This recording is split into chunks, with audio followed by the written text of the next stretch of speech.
আন্তর্জাতিক ক্রিকেট খেলা অবস্থায় বাংলাদেশ আওয়ামী লীগে যোগ দিয়ে সংসদ সদস্য নির্বাচিত হন সাকিব আল হাসান। এই সিদ্ধান্তের কারণে অনেক সমালোচনায় পড়তে হয় তাকে। গত বছর ৫ই আগস্টে ক্ষমতার পালাবদলের পর আর দেশে ফিরতে না পারা দেশের অন্যতম সফল ক্রিকেটারের বিরুদ্ধে হয়েছে একাধিক মামলা। তার ব্যাংক অ্যাকাউন্ট জব্দ, সম্পত্তি বাজেয়াপ্তের মতো তৈরি হয়েছে নানা জটিলতা। তবে এত সবার পরেও নিজের সিদ্ধান্তের পক্ষে অবস্থান নিলেন সাকিব। ইংরেজি জাতীয় দৈনিক দ্য ডেইলি সানের আজমকে দেওয়া সাক্ষাৎকারে তিনি বলেছেন, তার রাজনীতিতে যোগ দেওয়ার সিদ্ধান্তটি সঠিক ছিল এবং মাগুরার মানুষ সুযোগ পেলে তাকে আবারও নির্বাচিত করবে। গত বছর জুলাই মাসে ফ্রাঞ্চাইজি লিগ খেলতে দেশ ছাড়ার পর আর দেশে ফেরা হয়নি সাকিব আল হাসানের। আওয়ামী লীগ সরকার পতনের পর সংসদ সদস্য পদ হারিয়েছেন। তবে এরপরও দেশের বাইরে হওয়া সিরিজে বাংলাদেশ দলে খেলেছিলেন তিনি, সেটাও বন্ধ হয়ে যায়। তার ঘরের মাঠে টেস্ট ও চ্যাম্পিয়ন্স ট্রফি খেলে ক্রিকেট ছাড়ার স্বপ্ন পূরণ হয়নি। তার বিরুদ্ধে হত্যা মামলা সহ একাধিক মামলা, শেয়ার বাজারের অনিয়মের অভিযোগে জরিমানা হয়েছে। এত কিছুর মধ্যেও চুপ ছিলেন সাকিব। অবশেষে তিনি সবকিছু নিয়ে কথা বলেছেন।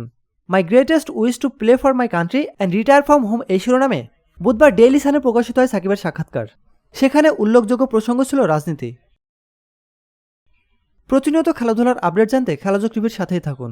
এতক্ষণ আমাদের সাথে থাকার জন্য আপনাকে জানাচ্ছি বিশেষ ধন্যবাদ।